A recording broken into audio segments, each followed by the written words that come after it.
Amen. La joie est grande ce matin encore de compter parmi nous les nouveaux membres qui ont été baptisés jeudi passé dans l'eau et à qui même le Seigneur Jésus a donné personnellement le don du Saint-Esprit. Mais cela se fera à la fin de ce premier service. Nous allons pouvoir les présenter et partager avec eux le repas du Seigneur. Mais le dimanche passé, j'avais commencé une série d'enseignements sur la sanctification. Je disais que la sanctification, ce terme-là comporte beaucoup d'aspects. Il y a l'aspect de mise à part pour un but, pour un objectif spécifique et exclusif.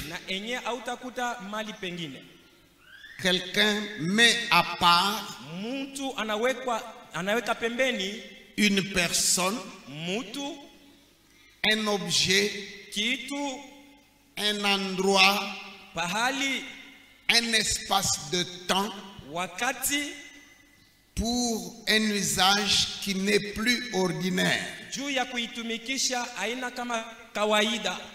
Donc la sanctification fait distinction entre l'ordinaire et le spécial.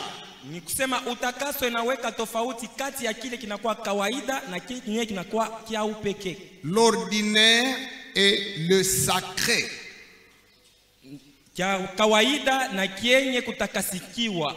La sanctification, c'est aussi également l'élection.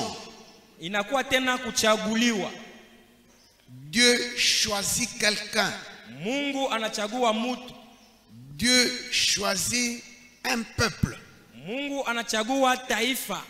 pour que ce soit un peuple mis à part.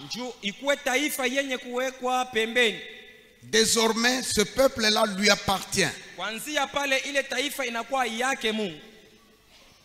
La notion de pureté ou d'impureté vient après. C'est comme une conséquence de la mise à part. Il vous prend parmi les gens ordinaires pour être sacrificateur, pour être chantre, pour être ceci ou cela dans son service. Au départ, vous n'êtes pas spécial. Mais lorsqu'il vous a choisi et qu'il vous a mis à part, alors désormais vous lui appartenez et vous ne pouvez plus faire autre chose. Vous ne pouvez plus vous souiller dans le profane. Il y a même des choses qui ne sont pas mauvaises, mais que vous n'aurez plus droit de faire. C'est pourquoi, comme nous allons le lire tout à l'heure, Paul dit tout m'est permis, mais tout n'est pas utile. Donc, lorsque Dieu a choisi même un objet, même un endroit, il le sanctifie. Et désormais, cet objet, cette personne, cet endroit ou cet espace de temps ne peut plus servir à un but, à une activité autre que celle à laquelle il a été voué. il a été dédié. C'est comme la dédicace du temple. Du temps de Salomon. Lorsque Salomon a dédié cette maison-là, c'est fini, vous ne pouvez plus y faire autre chose. Amen. Amen. Notre thème général, c'est la sanctification intégrale. Kishina kietu kinene ni utakaso namna yake yote. Corps, mwili, âme, nafsi, esprit, roho, et j'ajoute environnement. Minongeza na mazingira. 1 Thessaloniciens 5:23. Wathesalonika wa kwanza sura 5:23. Nous relisons ce passage-là. Tutasoma ile mandiko. Nous le relisons. Nous l'avions lu la semaine passée. Tulisoma juma ile ilipita na tutasoma sasa. C'est de là que nous avons tiré ce texte. Jomule tulitosha kishina kietu. Première épître de Paul aux Thessaloniciens, chapitre 23, chapitre 5, verset 23. Wathesalonika wa kwanza sura 5. Lisons tous ensemble à haute voix. 1, 2, 3. Que le Dieu de paix vous sanctifie lui-même tout entier et que tout votre être, c'est-à-dire l'esprit, l'âme et le corps, soit conservé irrépréhensible lors de l'avènement de notre Seigneur Jésus-Christ. Amen. Amen. La sanctification intégrale. Utakaso ya hatua yote. Amen. Amen. Si le corps est en bonne santé, kama mwili iko mu afya njema, et que seul le petit doigt ou le petit orteil soit atteint de cancer, kama ni kakilole kaloko kakumukulu wala kakumkono kana tu ne diras pas que tu es en bonne santé. Utasema niko mu afya njema. Tu diras que tu es malade. Utasema niko mgonjwa. La sanctification doit comporter utakaso inapasha kubeba tous les aspects, toutes les 3 dimensions de l'être. Ali wala hatua yote tatu ya mutu. Le corps, mwili, l'âme, nafsi et l'esprit. Na roho. Et moi je vais plus loin. Mimi naenda tena zaidi mbali. Même l'environnement. Na mazingira yanayokuzunguka. Amen. Amen. Même l'environnement. Vous savez, Jésus n'avait commis aucun péché. Mais pour le faire passer comme pécheur à Golgotha, on l'a mis dans un encadrement de 2 malfaiteurs. Un malfaiteur à droite, un malfaiteur à gauche. Alors, juridiquement parlant, il a fait partie d'une bande de malfaiteurs. Et le psalmiste avait déjà dit ça auparavant. Amen. Il a été compté parmi les malfaiteurs. Et c'est peut-être là que Dieu lui a détourné la face à Golgotha parce qu'il était parmi les malfaiteurs. Bien qu'étant saint, nous y arriverons. Ton corps, ton âme, ton esprit et même ton environnement.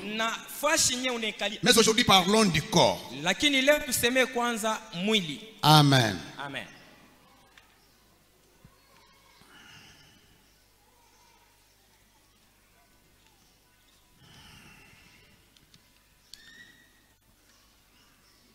Il y a des gens qui ont mal assimilé les notions de Ancien Testament, Nouveau Testament, période de la grâce, période de la loi. Et ils en ont fait une doctrine de libertinage. De libertinage. uhuru ya ovyo. Il y a des gens qui disent kuko bantu banasemaka que le corps n'a rien à voir. Sema mwili haina na mambo. Le corps, mwili, première notion que vous pouvez retenir, mawazo ya kwanza ile utakamata, c'est le contenant. Ni ile inakuwa ndani. Non, le contenant et non pas le contenu. Ni kintu kile kinabeba vya kubeba. 1 Corinthiens 6, 12 à 20. Wakorinto wa kwanza sura 6. Nous allons lire ça. Tutaisoma.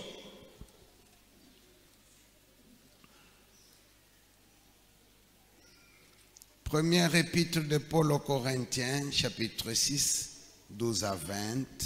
Wakorinto wa kwanza sura 6, shairi ya 12 kufika 12. Tout m'est permis, mais tout n'est pas utile.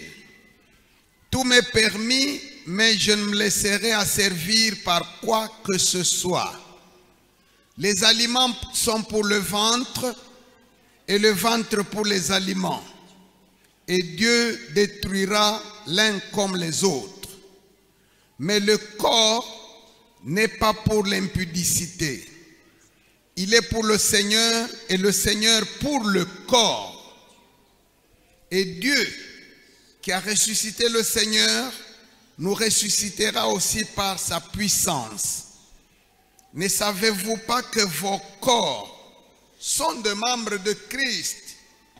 Prendrai-je donc les membres de Christ pour en faire les membres d'une prostituée? Loin de là. Ne savez-vous pas que celui qui s'attache à la prostituée est un seul corps avec elle? Car, est-il dit, les deux deviendront une seule chair. Mais celui qui s'attache au Seigneur est avec lui un seul esprit. Fuyez l'impudicité. Quelque autre péché qu'un homme commette, ce péché est hors du corps.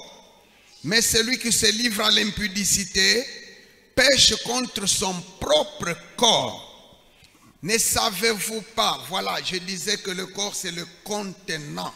Verset 19, ne savez-vous pas que votre corps est le temple du Saint-Esprit qui est en vous, que vous avez reçu de Dieu et que vous ne vous appartenez point à vous-même, car vous avez été rachetés à un grand prix. Glorifiez donc Dieu dans votre corps et dans votre esprit, qui appartiennent tous les deux à Dieu. Amen. Amen.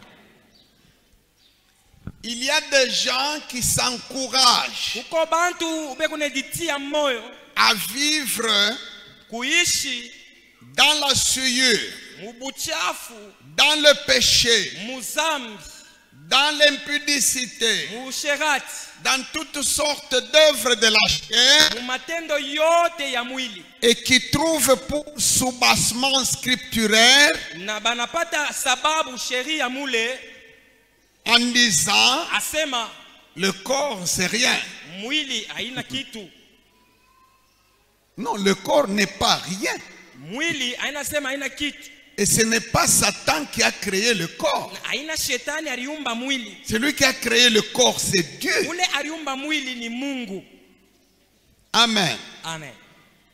Je disais que le corps, c'est le bocal. C'est le réservoir dans lequel se trouvent les choses spirituelles. Ce que nous venons de lire dit ceci. Ne savez-vous pas que votre corps là, c'est une maison qui a été construite pour héberger le Dieu Saint-Esprit. Dites-moi en quoi le corps ne sert à rien. C'est l'habitat du Saint-Esprit. D'un esprit qui est saint, qui est pur. Peut-il habiter dans une structure souillée? Même toi, tu n'acceptes pas d'habiter dans une maison sale. Tu n'acceptes pas de rester dans un vêtement sale. Mais qui a dit que le corps peut être sale? Cela ne sert à rien. Je dis sale entre guillemets pour parler d'impureté, de souillure. Amen. Amen. Le contenant a de la valeur. Vous voyez ceux qui vendent le vin. Les gens qui vendent, ils vous mettent moins d'1 litre de vin. Mais dans une bouteille dorée. Ceux qui vendent les biscuits, ils vous mettent quelques grammes de biscuits dans un paquet qui attire. Amen. Amen. Dans 2 Corinthiens chapitre 4 verset 7, Paul explique en disant: la grâce que nous avons, les dons, les ministères que nous avons, c'est un trésor, mais que nous gardons dans des réservoirs de terre. C'est-à-dire dans ce corps-ci. Votre corps a de l'importance devant Dieu. Dieu n'a pas racheté que l'esprit qui est en vous. Il vous a racheté corps, âme et esprit. Dieu peut-il acheter quelque chose et ne pas la prendre avec valeur? Et à quel prix est-ce qu'il a racheté notre corps? Au plus grand prix qui se puisse valoir dans les cieux, sur la terre et sous la terre, au prix du sang de son fils unique. Il a acheté ton corps là. Ce corps que tu as là, Dieu l'a déjà acheté. Il ne t'appartient pas. Paul dit: vous ne vous appartenez pas. Le corps que tu as là, c'est quelque chose que Dieu a racheté. Et il a acheté très cher. Amen. Amen. Deuxième point que j'ai préparé. Il ne dit nulle part dans la parole de Dieu que le corps n'a pas besoin de sanctification. De Genèse à Apocalypse, vous voulez avoir une théologie de ce genre-là, cherchez ailleurs. Équatorial ou bien à l'étranger. Pas Bible. Pas dans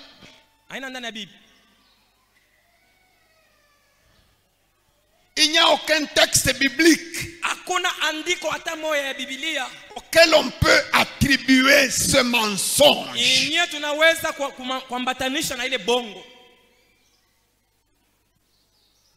Amen. Amen.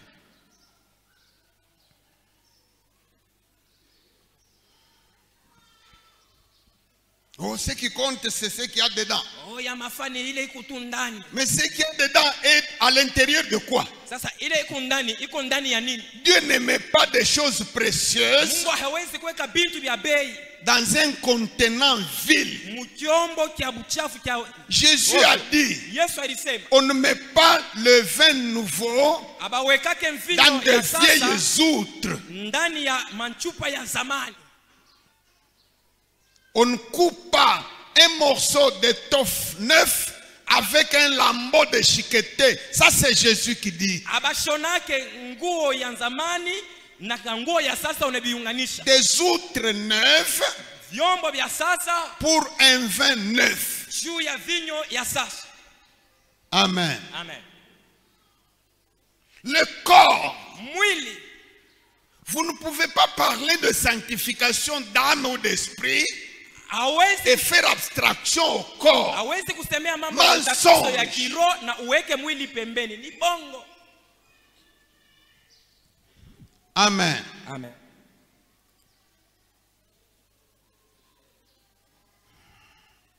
Je vais vous lire quelques passages. Asoma maandiko ingine. Exode chapitre 25, 10 à 11. Kutoka 25 mstari wa 10 na 11.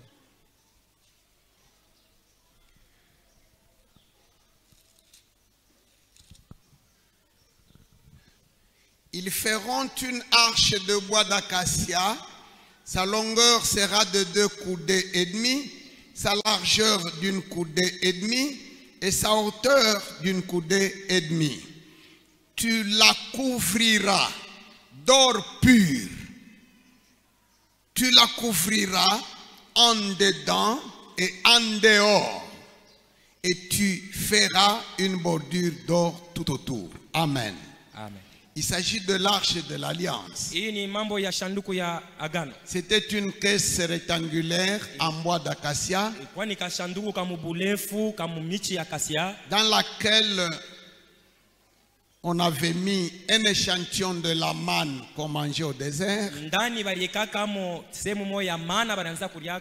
les tables de la loi, le duplicata que Moïse avait fait, parce que l'original il l'avait brisé à la descente de la montagne, à l'incident malheureux du veau d'or. Dans la colère il avait déchiré les tables. Mais Dieu l'a rappelé, il lui a donné le duplicata. Ça se trouvait là dans l'arche. Il y avait le bâton d'Aaron qui avait fleuri lors de la contestation. C'est tout ça qui faisait et qui symbolisait la présence de Dieu parmi son peuple. La gloire de Dieu, la puissance de Dieu. C'était ces trois choses-là qui étaient dans l'arche. La loi, Torati, sheria, la vocation, mwito, et la parole. Na neno. Mais ma préoccupation est celle-ci. Lakini mambo niko nayo ni hii. Quelqu'un de notre époque aurait dit qu'on peut mettre de l'or pur comme garniture seulement à l'intérieur.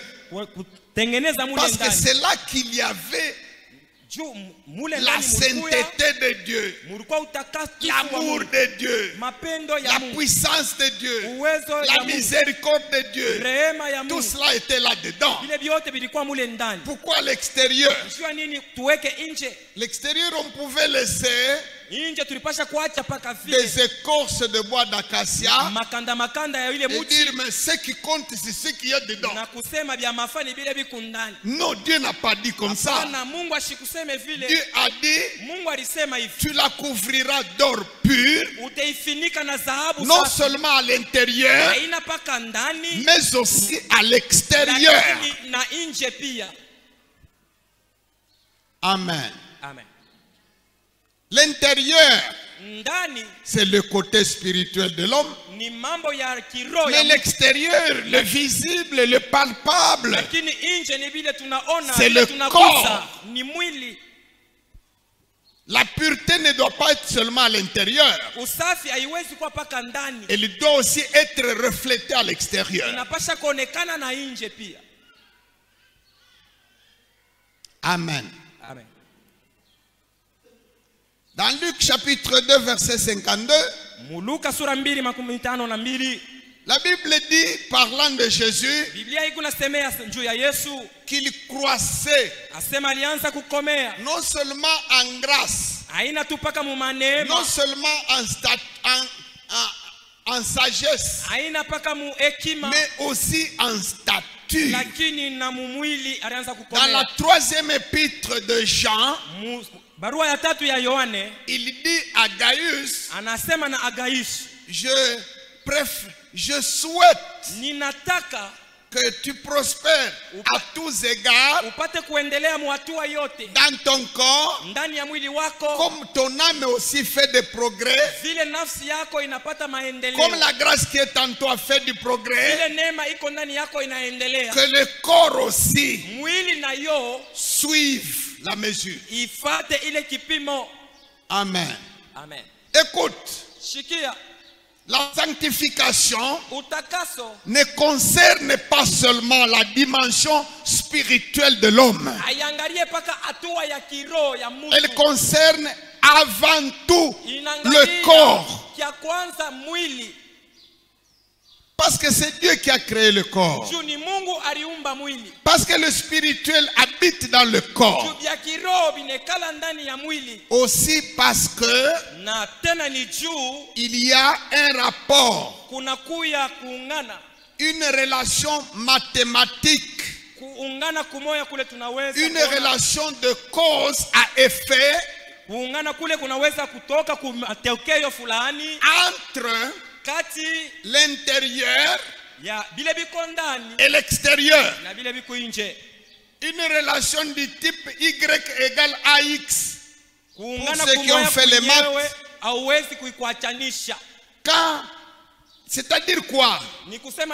L'intérieur influence l'extérieur, soit en bien, soit en mal.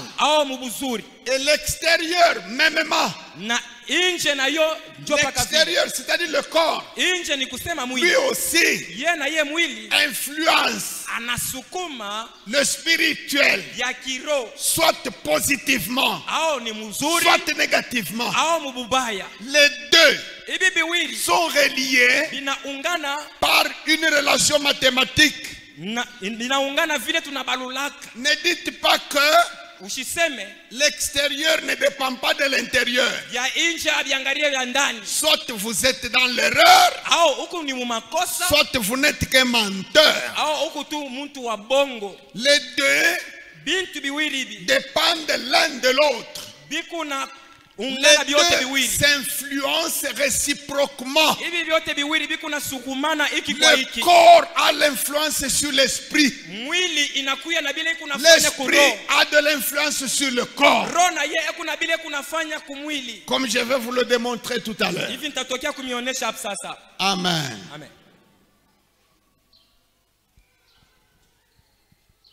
Dans Matthieu 15 à partir de 17, quand Jésus explique que ce n'est pas ce qui entre dans la bouche qui suit l'homme, et que c'est plutôt ce qui sort de la bouche qui suit l'homme, il relève cette relation-là que je suis en train de défendre. Quand il dit la colère, l'animosité, le meurtre, l'adultère, tout cela se trouve dans le cœur. Donc, si dans l'intérieur, prenons, il y a la colère. Là, c'est dans l'âme. Les sentiments, c'est dans l'âme. S'il y a la colère, Mais tu verras ça sur le visage, sur le corps, sur les rides, sur les muscles, sur les lèvres. Tu verras quelqu'un en colère. Même les grimaces. Mais cela se trouve dans l'âme. Mais ça influence même le corps. Amen. Amen.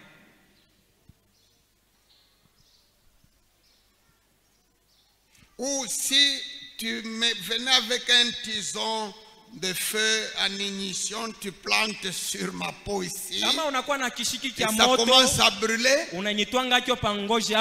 L'âme et l'esprit qui sont en moi seront tranquilles. Le corps et l'âme, le corps et l'esprit sont reliés l'un à l'autre. Tu ne peux pas être une prostituée à l'intérieur, mais être une sainte femme à l'extérieur. Tu ne peux pas être un voyou à l'intérieur et être un saint à l'extérieur.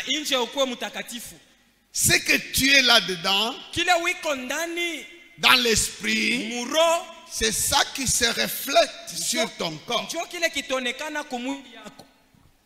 Jésus a dit dans Matthieu chapitre 23, à partir du verset 25, il dit pharisiens et scribes hypocrites, vous purifiez le dehors de la coupe, mais alors qu'à l'intérieur c'est plein d'intempérance, de jalousie. Alors qu'est-ce qu'il dit? Il dit ceci: hypocrite, purifie, commence par purifier l'intérieur, et tu verras par la suite, comme conséquence, tu verras que l'extérieur s'en trouvera purifié. C'est pourquoi vous allez voir, même parmi les bien-aimés qui ont été baptisés jeudi passé, tu peux trouver quelqu'un qui avait le visage, il y a quelques dangers de mort. Il avait un esprit de sorcellerie. Le jour où son intérieur est purifié, vous voyez que son visage devient radieux. J'ai déjà vu une sœur, je crois qu'elle est même dans l'église ici, parmi les premiers fidèles de cette église. Le jour où elle a reçu la délivrance, j'étais là et le Saint-Esprit m'a parlé. Il m'a dit ceci: dis-lui, à partir de demain, les candidats au mariage vont se bousculer. C'est-à-dire, le petit geste-là de purification de l'intérieur a dégagé tout ce qu'il y avait comme patrimoine de beauté sur le visage de la sœur. Et demain, c'est tout le monde qui lui courait derrière. Où est-ce qu'elle était? Amen. Amen. Ça se passe très souvent.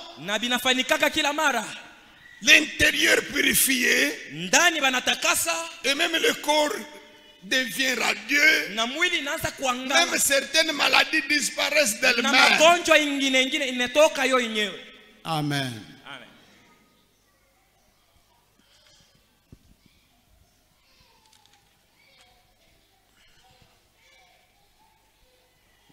J'avais fait une demande à Dieu ce matin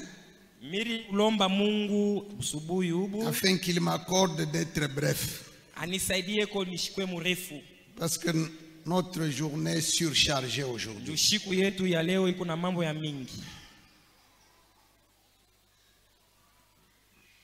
Quels sont les aspects de la sanctification du corps? Je vais donner quelques exemples et on termine. La sanctification du corps, c'est quoi? Amen. Ça concerne quoi? Inangaria mambo kani. Qu'est-ce que vous pouvez faire ni nini unaweza kufanya et qui peut être compté na inaweza comme péché contre le corps? Kama zambi inye unafanya juu ya mwili yako. Amen. Amen. Je vais énumérer quelques points que le Seigneur m'a mis à cœur. Je n'ai pas la prétention de tout épuiser. Nous connaissons partiellement. Premier point, l'intégrité du corps. Amen. Amen. Le corps doit rester tel que Dieu l'a créé. Amen. Amen. L'intégrité physique du corps. Je ne parle pas d'accident. Je vais faire la différence entre ce qui peut altérer l'intégrité du corps et qui n'est pas un péché. Et ce qui peut être un péché. Amen. Amen. Par exemple, le tatouage. Alama kumwili ya manchanjo. Un exemple.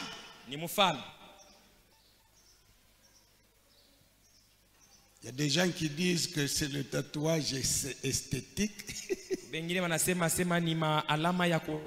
Comme la notion d'esthétique est trop démocratique. Et trop relative. Mais même ce qui n'est pas beau objectivement, on dit que ça dépend de chacun.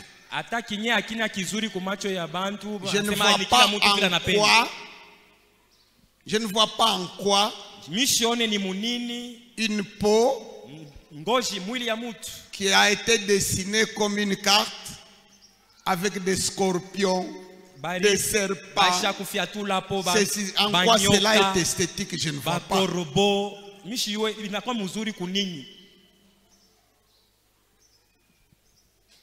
Le diable avait semé ça sur toute la terre, même nos ancêtres faisaient des incisions de tatouages sur la peau.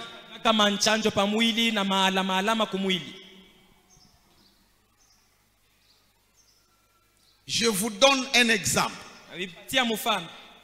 Moi, je suis un artiste. Je crée un tableau. Prenons par exemple, vous êtes Picasso, vous êtes Léonard de Vinci. Tu as fait un tableau. Et quelqu'un d'autre vient avec son crayon. Il ajoute d'autres lignes, d'autres couleurs, d'autres contours. Moi, je crois que même la loi aujourd'hui peut arrêter un tel homme. Le corps humain, c'est une œuvre d'art protégée. Et qui porte la signature. Quand Dieu l'a fait, la Bible dit, Dieu vit que cela était bon. Quand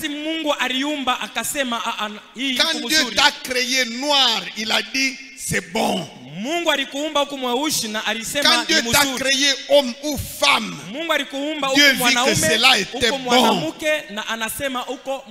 Quand Dieu t'a créé avec un nez aplati ou des lèvres, je ne sais pas comment, Dieu vit que cela était bon. La toile de Dieu, c'est une mosaïque. La peinture de Dieu sur la terre. Ça a plusieurs dessins, plusieurs motifs, plusieurs couleurs. Moi, je suis très sûr que si j'avais eu moi le rôle de créer les animaux. Il y a au moins 2 ou 3 animaux qui devaient être sûrs que je n'allais pas les créer. Le serpent, le crapaud, le caméléon. Ces gens-là, si ce n'était que moi, même le scorpion, je n'allais pas le créer. Mais Dieu, il a créé même des êtres qu'un cœur tendre est difficile à regarder. Tellement ça effraie. Mais la Bible dit Dieu vit que cela était bon. Toi ma soeur, ce que tu es, c'est ce que Dieu a voulu que tu sois. La couleur de ta peau là, Dieu vit bon. Amen. Je vous assure qu'il sera demandé compte à tout celui qui a trafiqué quelque chose sur son corps pour des raisons fantaisistes. Quelque chose peut être pratiqué sur le corps, à moins que ce soit un besoin médical. Quelqu'un peut être né avec une malformation. Quelqu'un peut avoir une maladie génétique qui demande une intervention, une ablation, que sais-je encore. Ça c'est autre chose. Amen. Ne me dites pas s'il vous plaît que Dieu n'a rien à voir avec ça. Qui est celui qui a fait une œuvre et qui n'a plus rien à voir avec elle par la suite, et qui l'abandonne entre les mains des malfaiteurs, entre les mains des falsificateurs? L'œuvre que toi tu as faite, si tu trouves que quelqu'un l'a trafiqué, seras-tu content? Je connais un frère qui était avec nous dans les débuts de l'église et qui avait des indices de vocation au ministère. Il nous a quittés il y a déjà plus de 20 ans, mais il serait toujours quelque part dans ce pays. Un jour, l'un de mes amis pionniers avec moi de l'église présente sa photo sur, c'est pas WhatsApp ou Internet. J'ai dit, ce n'est pas lui. Tu ne peux pas le reconnaître. Il a la peau, même pas d'un Français, d'un Norvégien ou un Suédois. Tu vois, même en Europe, hein, il y a des blancs et des blancs. Quand vous allez beaucoup plus loin là, vers le nord là, là on devient blanc comme le papier. Et mon frère a question, quand il était avec moi, il était d'un noir foncé comme le bois noir. Précieux, le bois noir c'est précieux. Aujourd'hui, il n'a plus rien à envier à un Suédois quant à la couleur de sa peau. Dites-moi, le Dieu qui s'était enorgueilli en le créant noir, quand il le trouve plus blanc qu'Adolf Hitler lui-même, est-ce que cela fera la fierté de Dieu? Dieu a créé l'homme blanc, Dieu a créé l'homme noir, Dieu a créé celui qui est grand de taille, Dieu a créé aussi celui qui est petit de taille. L'un et l'autre sont à lui. l'autre sont l'ouvrage de sa main. L'autre sont le fruit de sa conception, de sa volonté souveraine. Amen. Amen. Un jour, parlant de la nouvelle naissance, j'ai fait un test. J'étais en train d'encadrer les nouveaux convertis dans les séances d'affermissement pour le baptême. En parlant de la nouvelle naissance, j'ai posé la question. À supposer qu'il arrive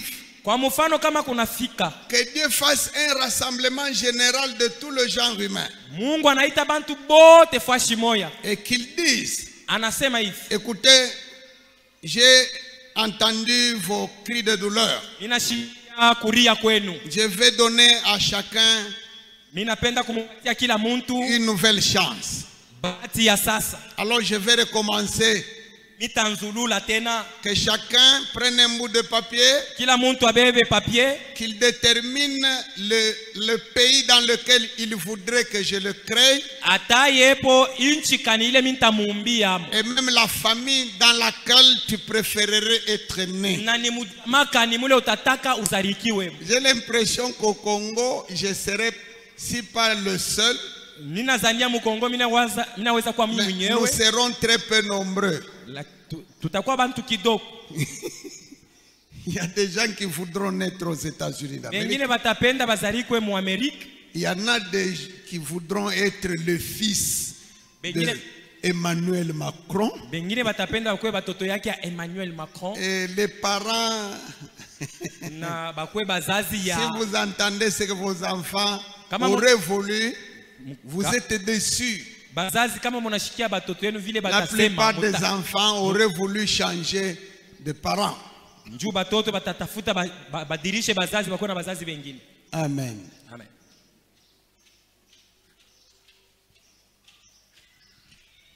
Amen. Amen.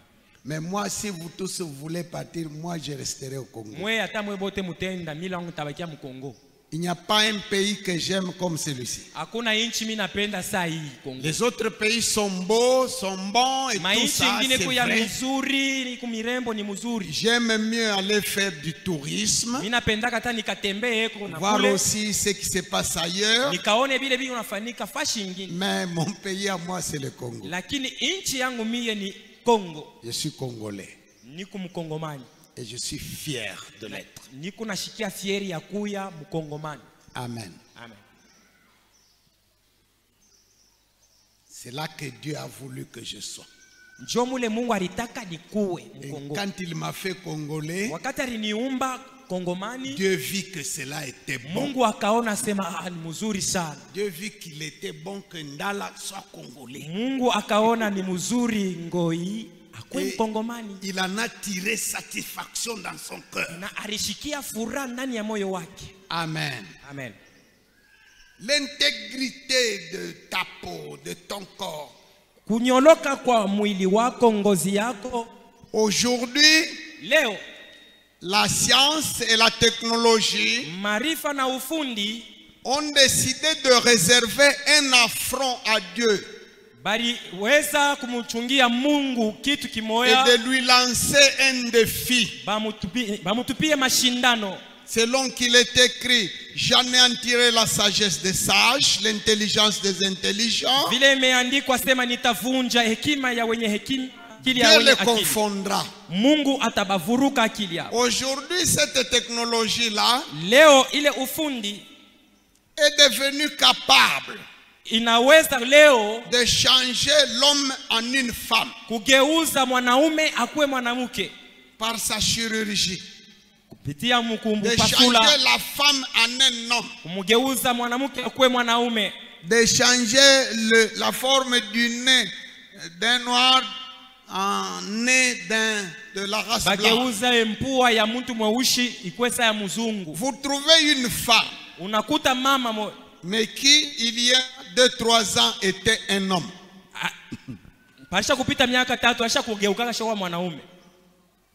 Le corps que Dieu a créé, mwili ile Mungu aliumba, s'il l'a créé masculin, kama aliumba sema ni mwanaume, dans Genèse 1 verset 27, 26 à 27, il est dit, mwanzo banasema hivi, il le créa mâle et femelle. Akabaumba mwanaume na mwanamke. Il le créa homme et femme. Akaumba baba na mama. Amen. Amen. Il y a l'intégrité du corps, unyolokevu wa mwili, le décapage de la peau, les tatouages et incisions inutiles ou esthétiques, maalama ya pamwili ya shipo mafa, la transformation d'un homme en une femme et vice versa. Kugeuza mwanaume na kuwa mwanamke na mwanamke kuwa mwanaume. Un autre point nukta ingine qui touche à la sanctification du corps, c'est le fameux habillement. Ni mambo ya mvualio. Amen. Amen. Le fameux habillement. Mambo munene ya mvualio. Que ce soit chez l'homme ou la femme. Ikiwa kwa mwanaume au kwa mwanamke. Le problème de l'habillement ne se pose pas seulement du côté de la femme, même du côté de l'homme. Le corps doit être couvert décemment. Et il y a des espaces de la peau qui ne doivent pas être vus en dehors de la chambre à coucher, en dehors de la salle de bain, que ce soit pour l'homme, que ce soit pour la femme. Amen. Amen. Les stylistes préfèrent s'appeler créateurs. Je ne sais pas pourquoi. Pourquoi pas trouver seulement un autre terme? Vous ne trouvez pas qu'il y a déjà quelque chose, Papa Alain? Déjà dans la terminologie là. Créateur. Et c'est eux 99% surtout du genre féminin dans l'enfer à cause de l'habillement. Et que Dieu n'a rien à voir avec ça. Qui a dit ça? Quelle Bible?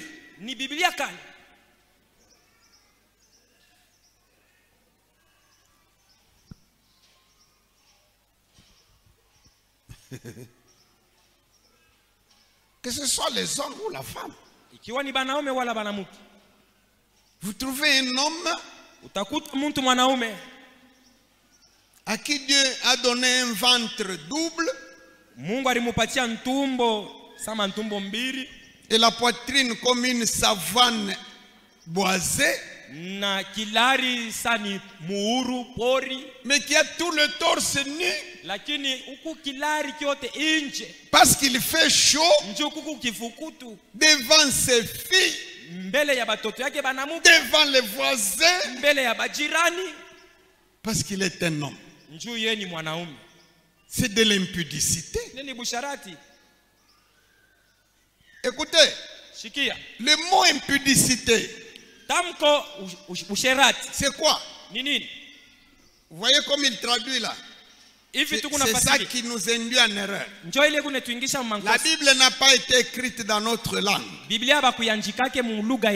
les traductions kuigeuza mulugha ingine, de l'hébreu en latin, du latin en grec, du grec en français, nous perdons beaucoup de notions.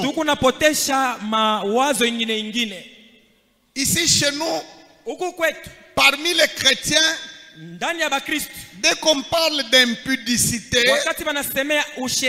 les gens ne voient que l'acte intime non conforme.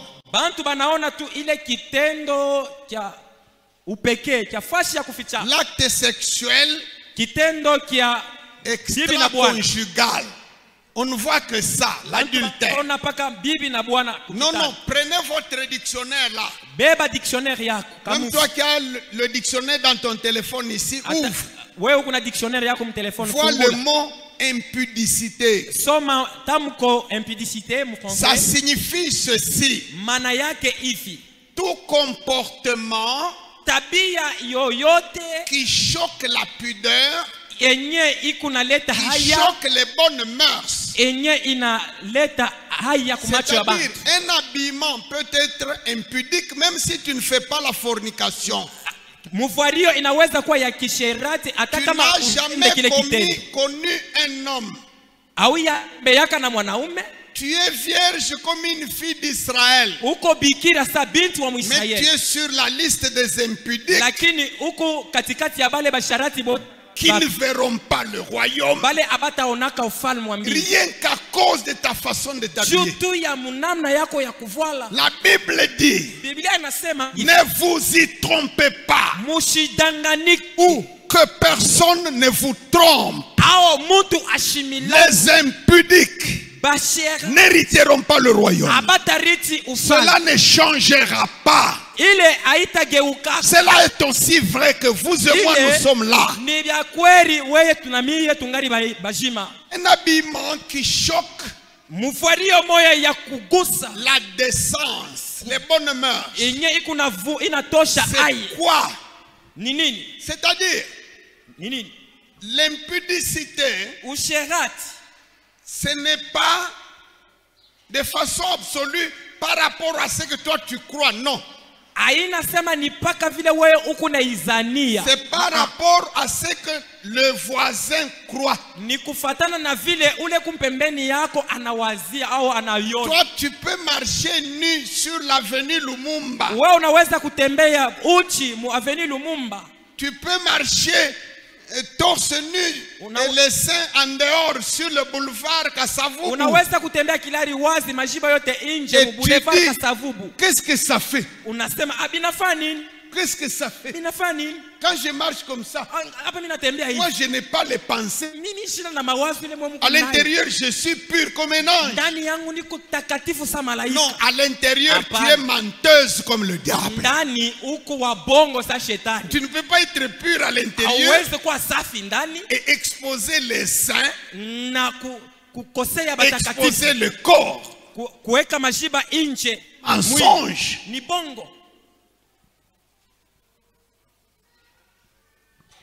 Aujourd'hui, il y a le courant qui conquiert déjà le monde. Les nudistes. Eux-mêmes, dans leur conviction profonde,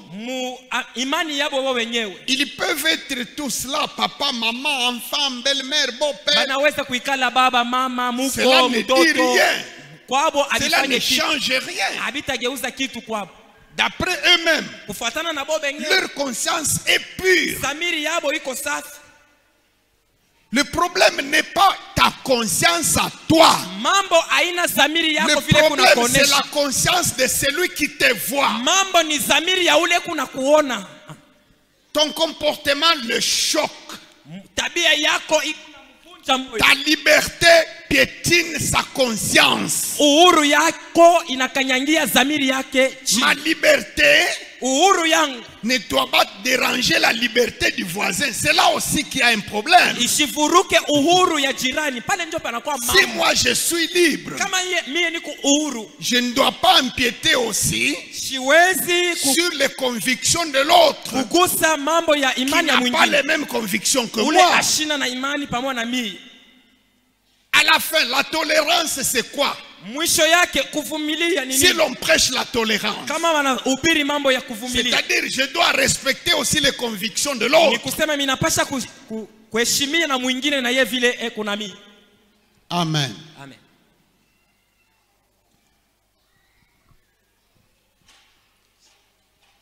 Quand Adam a péché, wakati Adama alitenda dhambi, il s'est rendu compte qu'il était nu. Anavumbula sema alikuwa mtupu. Alors il n'était devant que sa femme.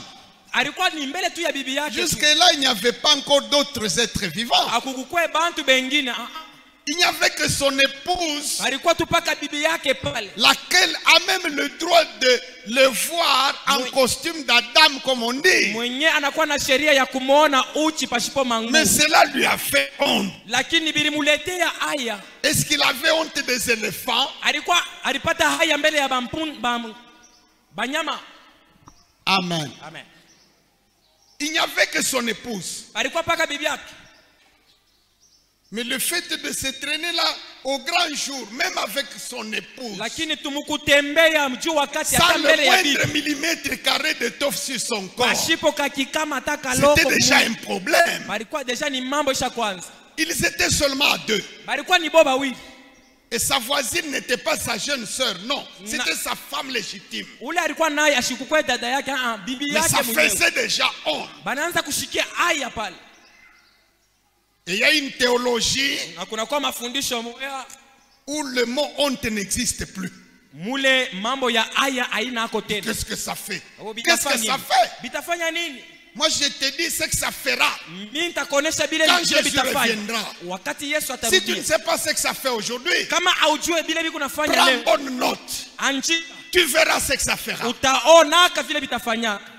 Les impudiques n'hériteront pas le royaume. Avant même de promettre à Adam le Messie, Dieu s'est précipité à couvrir la honte d'Adam avec un costume de sang. Amen. Dis Amen même si tu n'es pas d'accord avec moi. Si ça te fait mal, alors j'ai atteint mon objectif. Mon but était de te faire mal dans et de créer la repentance dans ton cœur, pour que tu n'ailles pas dans l'enfer.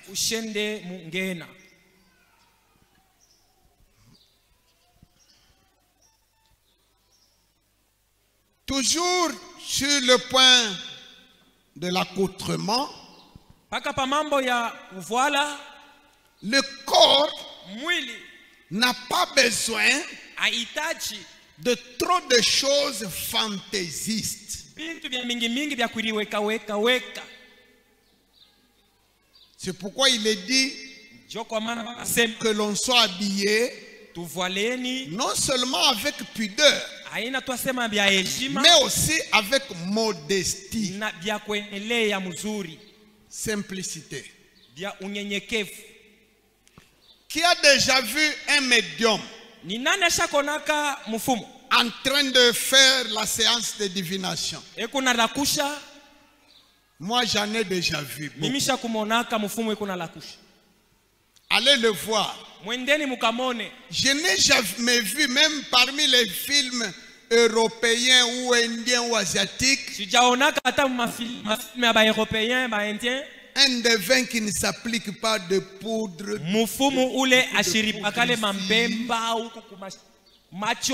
n'en ai jamais vu. Il y a des personnes, surtout parmi les sœurs, poudre yenye eko na pakala on ne sait pas ni juu ya nini. Elle s'applique trop de poudre. ni mfumu. Tout doit se faire avec modestie. Yote vinapasha unabifanya unaangalia na kuangalia pour des raisons d'utilité. Na unapasha kubifanya kama ni vya mafaa mwenyewe. Sans parler de tout le reste. Bila kusemea hii mambo ingine. C'est comme ça qu'un médium s'habille. Njoo vile mfumu aneriwekaka vya kulieka.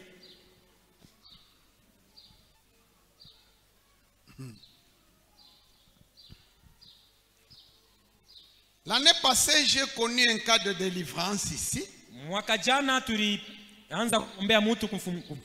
D'une jeune fille qui n'avait jamais pratiqué quoi que ce soit comme art magique,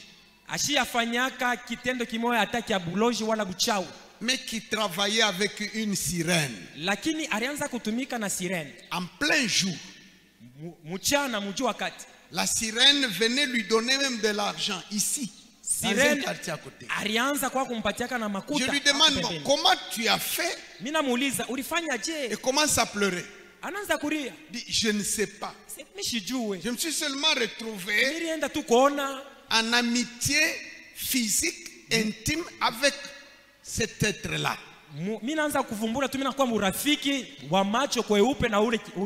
la voit et parle avec elle. Et si vous êtes à côté d'elle, vous croirez qu'elle est folle. C'est pourquoi la famille l'avait même amenée ici.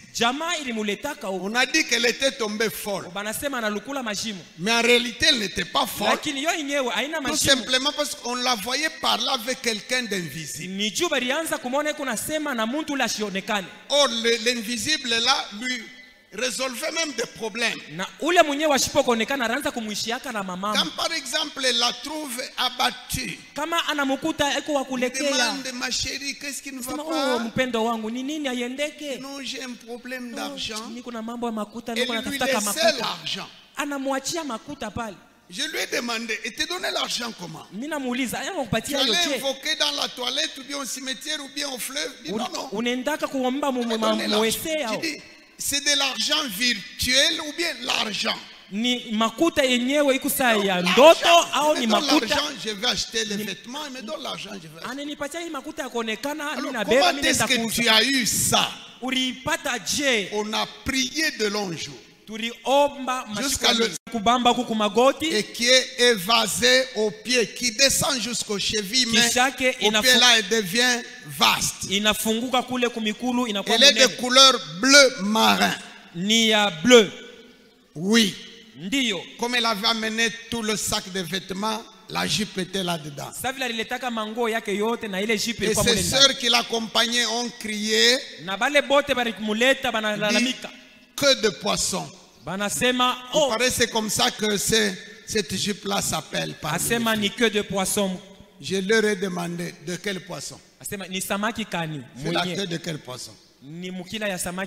Donc quand elle s'habillait et qu'elle se mettait à marcher, une sirène l'a repérée et a trouvé en elle sa statue vivante, sa sosie. Et elle est venue s'incarner en elle et s'est liée d'amitié avec elle. Rien que par l'habillement. Et c'était fini, c'était le point de départ. Amen. Amen. Vous êtes libre de garder votre conviction sur ce que j'ai dit. Et vous êtes libre de me traiter de marginaliste, de rétrograde, d'arriéré. Ajoutez aussi d'autres qualificatifs qui ne sont pas dans le Larousse. Royalement, je parle de la part de Jésus. Amen. Amen.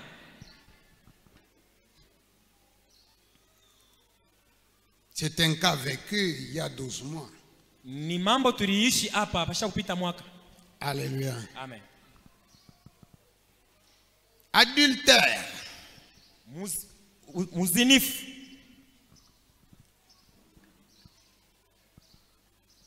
Un dernier point. Ni ya mwisho.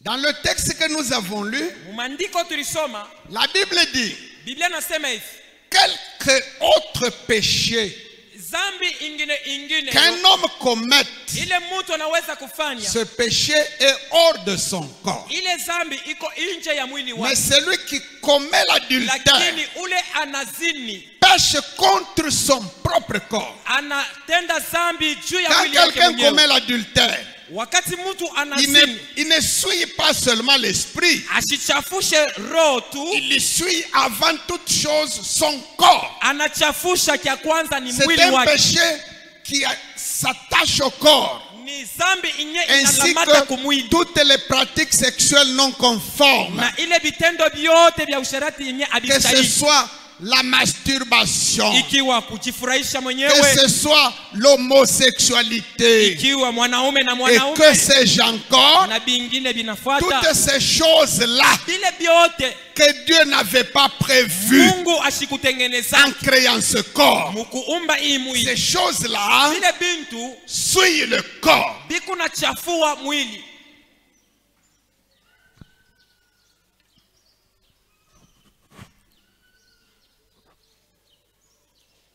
Avant-dernier point, Nukta consommation nyingine, de certaines substances non seulement inutiles, bintu bingine aina sema mais ni abina na mafaa, nuisibles. lakini tena biku na uwa. Ici, je vais citer par exemple le tabac. Hapa nitaleta mfano ya tumbako. Amen. Amen. Moi, quand je n'avais pas encore accepté le Seigneur, Mie wakati nilikuwa nyobalo kuamini Yesu, je buvais l'alcool anza kunywaka pombe kulewesha. et dans l'ivresse, Na mubulevi, entraîné par les amis, nikisukumwa na barafiki, je pouvais avoir essayé plusieurs fois niliweza de kupima tirer kila sur mara, une cigarette. kupima kufuta kwa tumbako, Mais je n'ai jamais senti en quoi cela servait. lakini shikushiki yake ni ikunasaidia kunini tumbako. Même pas le goût. Hata nye butamu. Il n'y a pas quelqu'un qui, au départ, Kuna mutu kumwanzo, soit pour des besoins de la faim ou de la soif, ao juu ni njala au kiu, a pris un stick de cigarette. anabeba kwa muchimo ya tumbako. C'est tout simplement une fantaisie, Ni mambo tu aina na mais mafaa, qui est un piège. lakini inakuwa ni muteko. Quelque part, la Ligue mondiale contre le tabac Fashi moya ile muungano ya ile a nakombalishaka fait tumbako publier des statistiques itangaza pour hesabu, dire que par jour, banasema kukila le siku nombre de décès bwingi ya bale beko na kufa dus à la consommation de tabac, juu ya mambo ya tumbako ile beko soit nafuta directement, au soit indirectement, au ni bonjo beko naifuta par au jour. kota tu mumpepo.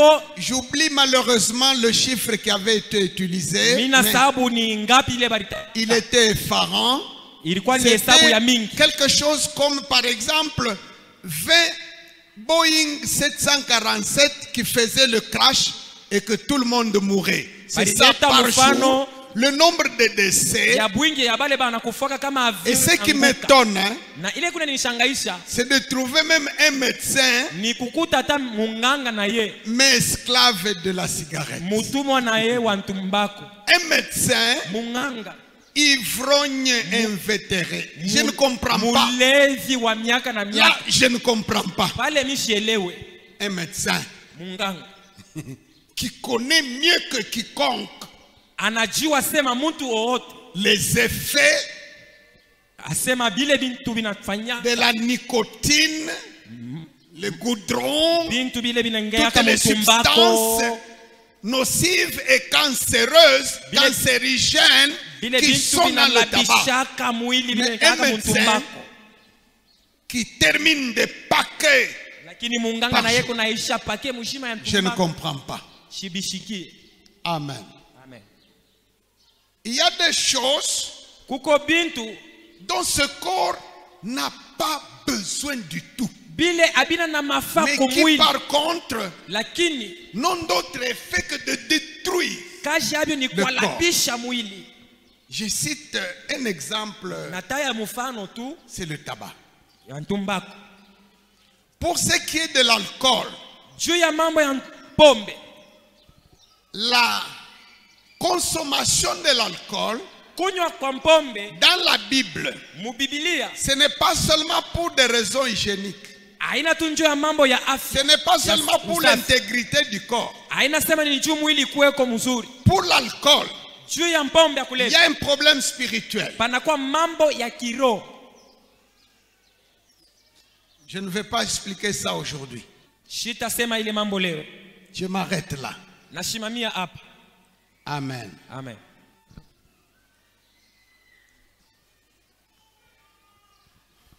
À la fin, je ne sais pas si ma demande a été exaucée. J'ai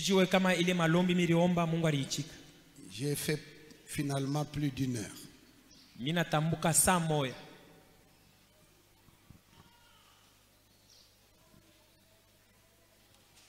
Nous allons nous incliner un moment devant le Seigneur qui nous a appelés à la sanctification, qui nous a rachetés pour que nous puissions lui appartenir. Lui appartenir corps, âme et esprit. Ton corps ne t'appartient plus. Nous allons dire merci par la prière.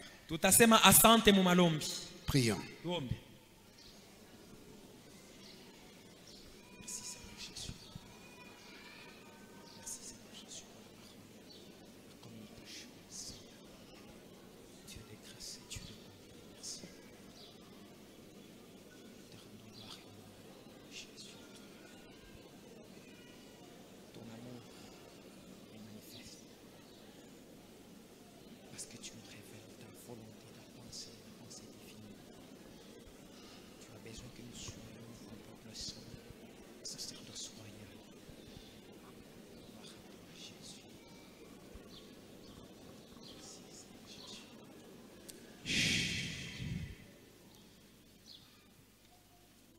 Vous êtes encore dans cette position de prière.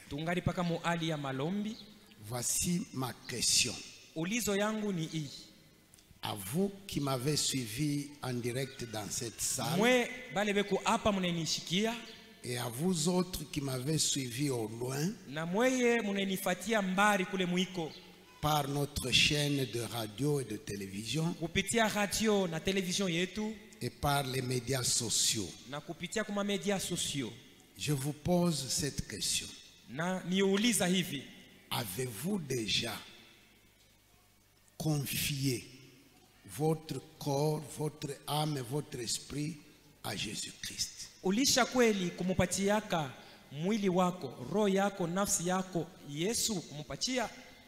Avez-vous déjà cru?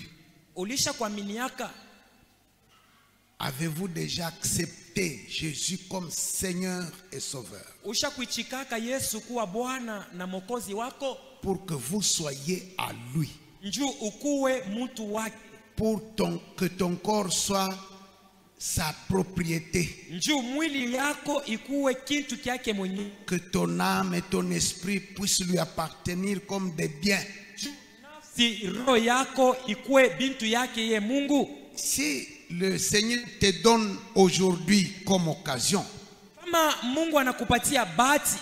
si ton cœur est touché, peut-être que tu as été invité à ce culte et le Saint-Esprit t'a parlé. Tu as décidé d'accepter Jésus comme Seigneur et Sauveur. Lève ta main. Ta main droite. Merci. Pour celui qui n'avait pas encore cru, Kwa ule alikuwa yebalo kuamini. Qui n'avait pas encore été même baptisé dans l'eau. Na auja batiziwa kata munye mumai. Si tu as levé ta main, kama ulinyolosha mkono yako pale wiko, lève-toi maintenant. Shimama wima sasa pale wiko. Tiens-toi debout. Shimama wima. Là où tu te trouves. Papa le usha kuikala unashimama wima. Pour te présenter à Jésus. Njoo ujioneshe mbele ya Yesu. Pour lui dire, me voici. Kumuonesha sema Yesu mi huyu. Dispose de tout mon être. Ubebe umutu wangu ote. Mets-moi à part. Uniweke na mie pembeni. Que je sois comme un bien entre tes mains. Nikuwe kama kitu kyako mu mikono yako. Fais maintenant une deuxième chose. Fanya sasa kitu kya pili nakulomba. Avance. Tembea ufike kumbele. Viens devant. Pita kumbele sasa. Prends courage. Ujitie moyo. Car il t'appelle. Bwana Yesu anakuita. Yesu ninakutolea moyo na maisha yangu, niwe mfuasi wako, safi na mutakatifu, Mungu wangu,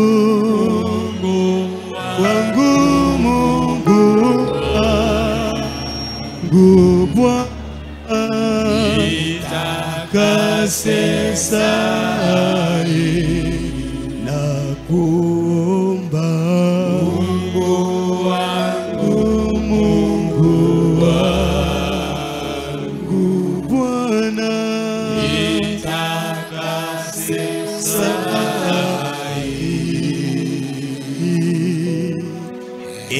Mwokozi nitaka unijaze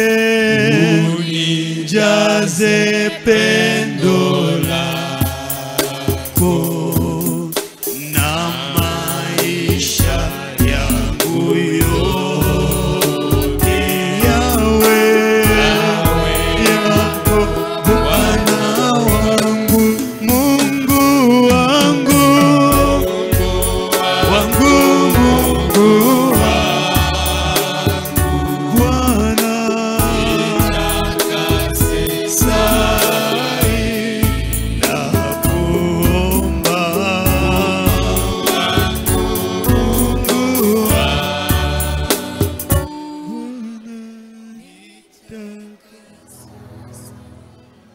Bien-aimé, le geste que vous venez de faire est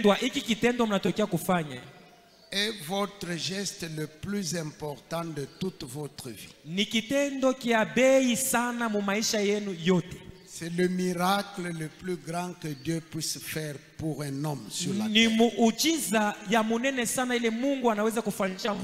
que le fait de lever votre main et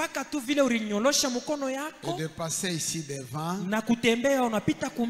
c'est un discours d'humilité.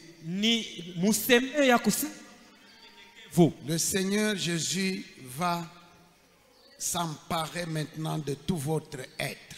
Vous allez répéter après moi les quelques paroles que je vais dire. Je dirai ça en Swahili.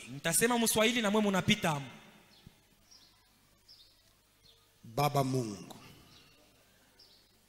mina kupiki asante, niko mtenda zambi, mina amini Yesu.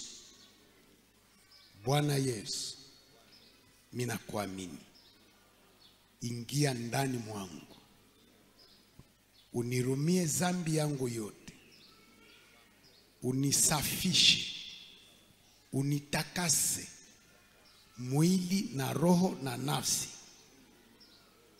unipe na Roho Mtakatifu, unibambe kumkono yako, nisiende tena munjia ingine. Mutapika magoti nimiombee. Ninataka kuheshimu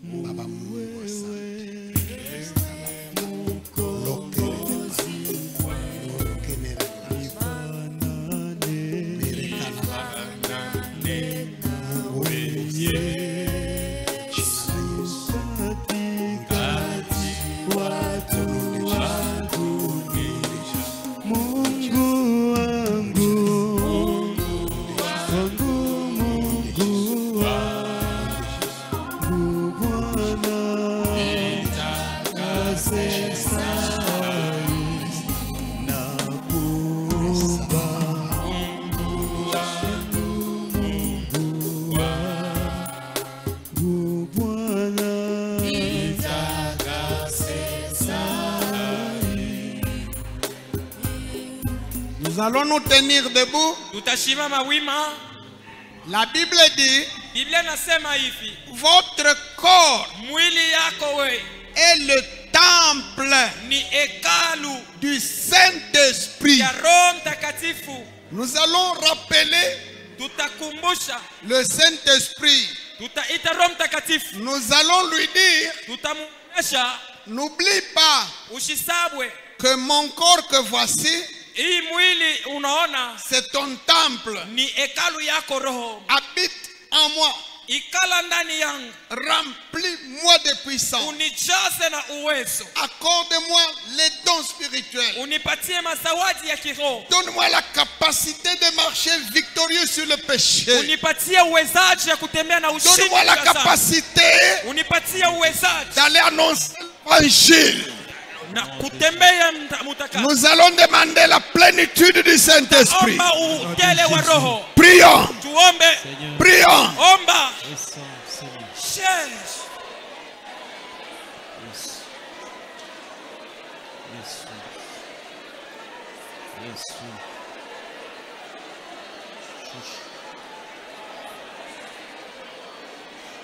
Pokea uwezo wa Roho Mtakatifu.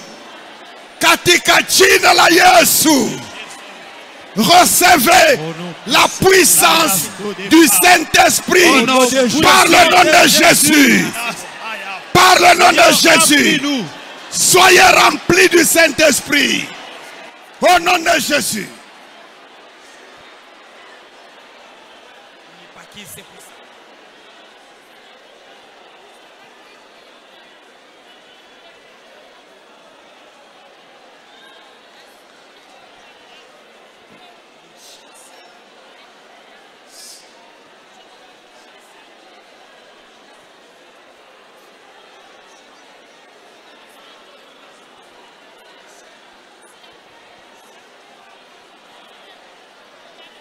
Pokea Roho Mtakatifu mujina la Yesu.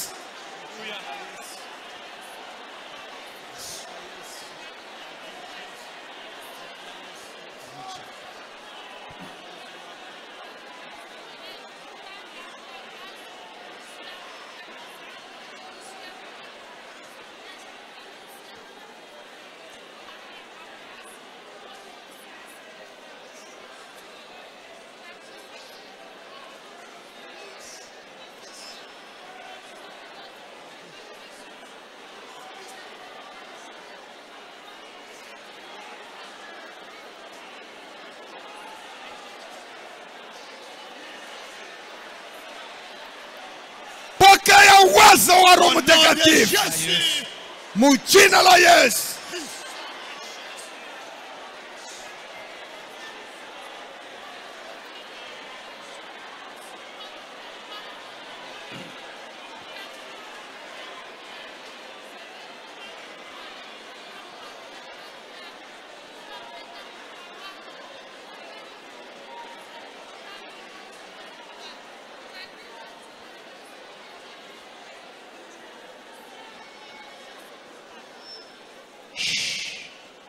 Nous avons parlé du corps. Nous allons demander la guérison du corps aussi. Que celui qui est malade, que celui qui a un problème dans sa chair puisse lever sa main devant le trône En guise de demande à Dieu, recevez la guérison au nom de Jésus. Car c'est par ces meurtrissures que nous sommes guéris.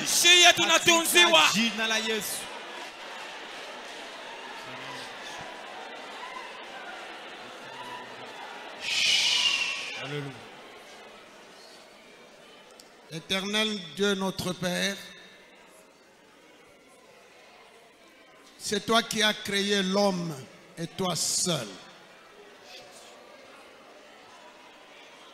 Ta parole déclare que l'Éternel forma l'homme de la poussière du sol et qu'il insuffla dans ses narines un souffle de vie.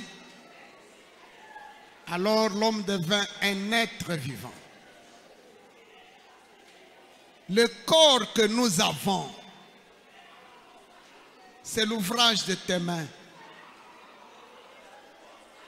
Nous l'avons souvent souillé. Nous l'avons même altéré. Nous t'avons offensé dans notre corps. Seigneur, pardonne le péché de tes enfants et étends ta main.